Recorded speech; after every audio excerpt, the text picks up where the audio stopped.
صلى عليك الرحمن. بسم اللہ الرحمن الرحیم. السلام علیکم.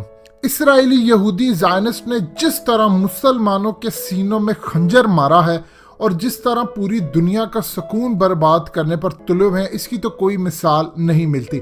لیکن ایک ایسا طبقہ ہے جن کے ساتھ ان کا گٹھ جوڑ اتنا زیادہ ہے جس کی کوئی انتہا نہیں، اور وہ ہے قادیانیوں کا طبقہ. آج ہم ان کو مکمل بے نقاب کرنے سے پہلے آپ کو جو ایک پروپیگنڈا کرتے ہیں قادیانیوں کی طرف سے، اس کے بارے میں ڈسکس کرتے ہیں کہ علامہ اقبال قادیانی تھے یا علامہ اقبال کا ان کے ساتھ تعلق تھا. علامہ اقبال قادیانیوں کو کیا سمجھتے تھے، اس کی اصلیت آج سمجھ لے. ایک خط جو ہماری کتابوں میں بھی شامل ہونا چاہیے تھا، میڈیا پر دکھایا جانا چاہیے تھا، لیکن کسی نے ڈسکس نہیں کیا. وہ کیوں نہیں کیا، اس پر ہم آپ کو تفصیل سے بتائیں گے. یہ اس لیے ڈسکس نہیں کیا تاکہ ان کا جھوٹ بے نقاب نہ ہو سکے. 21 جون 1936 کو علامہ اقبال نے پنڈت نہرو کو ایک خط لکھا اور کہا کہ آپ کے بارے میں ایک تاثر قائم ہوا ہے کہ احمدیوں کو آپ کی ہمدردیاں حاصل ہے. مجھے پتا ہے کہ ایسا نہیں ہے، لیکن یہ سچ ہے کہ یہ تاثر احمدیوں کے پریس میڈیا نے جاری کیا ہے. میں آپ کو آج بتانا چاہتا ہوں کہ احمدی اسلام اور بھارت دونوں کے دشمن ہیں، اور ان کی ہمدردیاں صرف اور صرف برطانوی حکومت کے ساتھ ہیں. ایک پورا خط تھا قادیانیوں کے خلاف جس کا کچھ حصہ ٹی وی نے آپ سے شیئر کیا. اب علامہ اقبال کا نظریہ الحمدللہ بالکل کلیئر تھا کہ قادیانی غیر مسلم ہے، ان کا اسلام سے کوئی تعلق نہیں. اللہ پاک نے علامہ اقبال کو دور اندیشی کے بارے میں وہ علم عطا کیا کہ وہ بڑی دیر پہلے ہی سمجھ گئے تھے. ہم نے تو 1973 میں قادیانیوں کو غیر مسلم ڈکلیئر کیا. اب ان کا اسرائیل کے ساتھ جو گٹ جوڑ ہے وہ سمجھ لیں. ایک اسرائیلی یہودی پروفیسر جن کا نام ہے اسرائیل نمانی، انہوں نے ایک کتاب لکھی تھی 1972 میں، اور یہ کتاب امریکہ میں پرنٹ ہوئی تھی. اس کتاب کا نام ہے پروفائل اسرائیل. اس کتاب کے اندر انہوں نے لکھا ہے، یاد رکھیے گا یہ بات کہ یہ 1972 میں پبلش ہوئی تھی.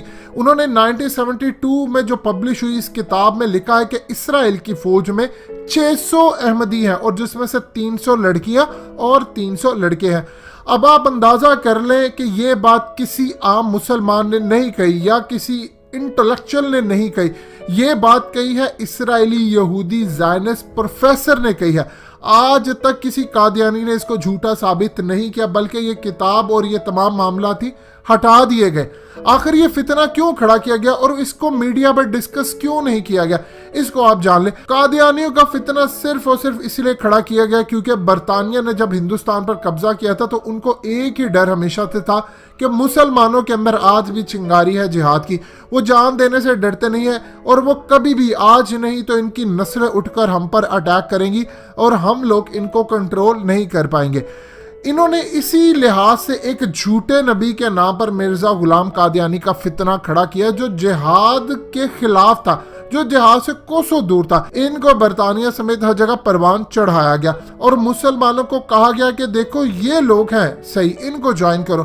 یہ فتنہ آج دنیا بھر میں سپورٹ ہو رہا ہے کیونکہ یہ جہاد کے خلاف تھے، اور جس طرح تحریک طالبان کو جہاد خراب کرنے کے لیے کھڑا کیا گیا، جس طرح داعش جیسی تنظیم کو انہوں نے کھڑا کیا گیا، یہ ایک تسلسل چلتا آ رہا ہے پچھلے کئی سالوں سے.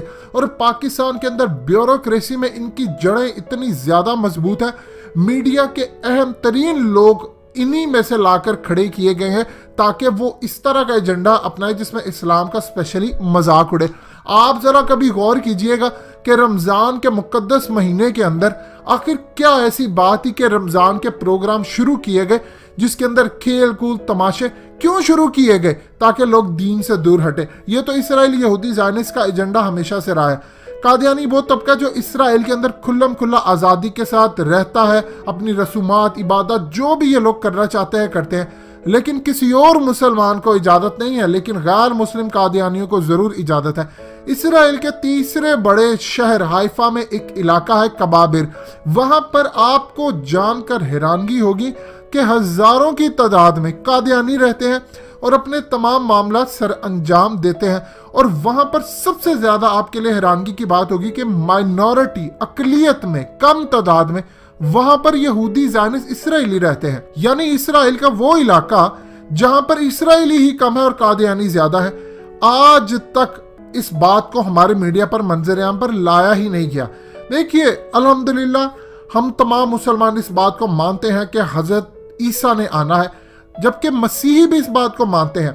جب ان کا مرزا غلام احمد قادیانی کا فتنہ کھڑا کیا گیا تو وہ اس کا کیا ایجنڈا تھا کہ دیکھیں جی جس حضرت عیسیٰ نے آنا ہے وہ تو آ گئے ہیں، ختم نبوت پر انہوں نے جو ڈاکہ ڈالا وہ یہی تھا کہ کیونکہ اسرائیلیوں کو اس بات کا علم ہے کہ پاکستان کی فوجوں نے جب غزوہ ہند لڑنا ہے اور اس کے بعد انہی فوجوں نے شام جانا ہے، وہاں حضرت عیسیٰ آئیں گے اور وہاں سے آخری لڑائی ہوگی۔ تو انہوں نے جب یہ فتنہ کھڑا کیا تو وہ ایجنڈا یہ تھا کہ لوگ ان کی طرف آ جائے تو وہ مسیحی جو حضرت عیسیٰ نے آنا ہے وہ معاملات لوگ دور ہٹ جائیں، ان کو بھول ہی جائیں۔ یہ سمجھ سے ہے کہ شاید اس طرح کرنے سے حدیثیں پوری نہیں ہوں گی۔ الحمدللہ ایک ایک چیز حدیث پوری ہونے جا رہی ہے۔ یہی وہ طبقہ ہے جنہوں نے پاکستان کے میڈیا کے اندر غزوہ ہند کی حدیث کا مذاق اڑایا۔ کیوں مذاق اڑایا؟ تاکہ یہ بات آئی نہ کسی نے اسرائیل کی طرف جانا ہے یا نہیں۔ اللہ پاک کا شکر ہے کہ پاکستان کی فوج نے غزوہ ہند لڑنا ہے، ہم پاکستانیوں نے لڑنا ہے اور ہر صورت لڑنا ہے۔ آپ اندازہ کر رہے ہیں کہ اگر 1972 کے اندر اس اسرائیلی پروفیسر کے مطابق 600 لوگ ان کی فوج میں تھے تو آج آپ سوچ سکتے ہیں 87 لاکھ اسرائیل کی آبادی ہے اور اس کے اندر کتنی تعداد کے اندر یہ لوگ ہوں گے۔ یہ لوگ ہمیشہ سے اس بات کو جھٹلاتے رہے کہ ایسا کچھ نہیں ہے۔